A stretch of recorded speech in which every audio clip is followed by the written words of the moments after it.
How'd that feel to beat a top 10 team on the road like that? Oh, that was exciting. It was a huge team win, ton of fun for all of us. Great energy from the get-go, sustained it through the game. That was a ton of fun. The energy from the get-go, I mean, it was maybe Jake and Dre providing it. Just what did those guys do for this team coming off the bench? Made winning plays.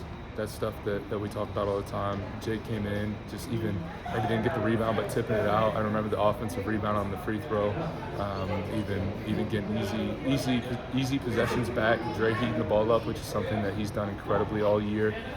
Just continuing. I mean, brought a ton of energy straight off the bench, and they made a ton of winning plays.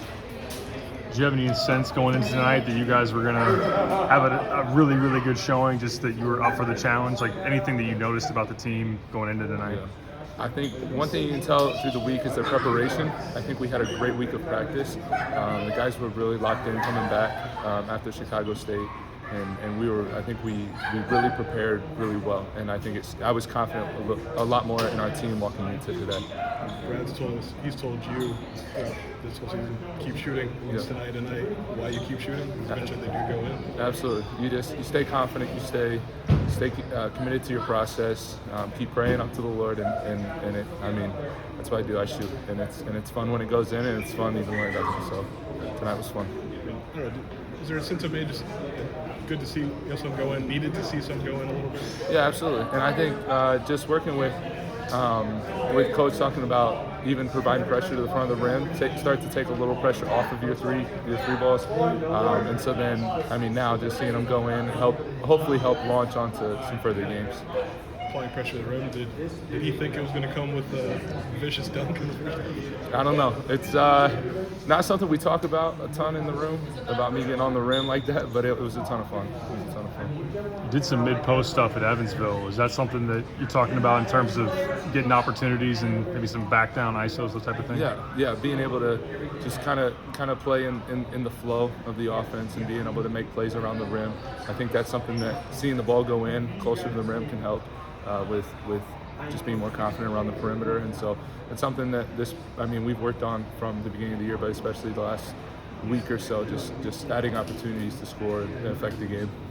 What do you think allowed you, I know you said just trusting it, but what do you think allowed you to see the other side of the struggles you've been having? Is there anybody you've leaned on, talked to? Like, how have your teammates been as you've gone through that a little bit? I'll tell you, I've got a pretty big faith, and the Lord has done a ton of things in my heart and in my mind. I've got a lot of people in my circle, on this team, family back home, and people that believe in me, and I have coaches and teammates that believe in me, and ultimately it was just it's going to happen eventually. Just continue to stay faithful to the process, faithful to what you believe in. It's going to go.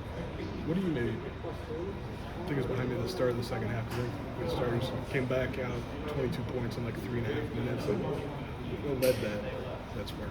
Yeah, I think great leadership. I think Kylan and Trey and KJ, just straight out of the half, we're like, we have to have a great start, and if we can have a great start, we can put it away quickly. And I think it started with just vocalization, having great talk on the defensive end. We got stops, came out, we scored, moved the ball, and played really well. And I think it started with leadership. Between the legs pass from KJ behind himself to you for that three, how does that work? Because did he say something, or were you just ready for whatever might come from him? You don't know with KJ sometimes. He's an incredible passer, and he's really fun to play with. It's a lot of time we did a ton of that in the beginning of the year, maybe in practice or whatever. But when you start to get on a roll like that, it's stuff that you add, so it's fun. What do you want the team to take from this? Just it seemed like it could be like a statement type of win. What do you want the guys to carry forward with it? Yeah, I'm incredibly. We talk about how many points we scored tonight. I'm incredibly proud of our defensive efforts and our defensive schemes, and I think that's something that we can continue to add our confidence in is our defensive unit, and so I would say just continue to be confident in our defensive abilities. Thanks, man.